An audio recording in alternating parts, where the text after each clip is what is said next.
Hi guys, thanks for tuning in. And this quick tutorial will show you how to manage your site members. Let's get started.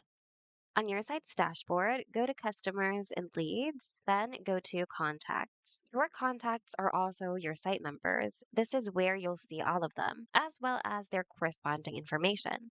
To view a member's details, simply click on that specific member and a panel on the right will appear. This is where you will see relevant info and certain activities.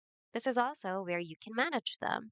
Click on the three dot button right here, and this is where you can choose actions, including editing their contact info or deleting them. So go ahead and manage your members however you need to. Your changes will be saved automatically in the dashboard.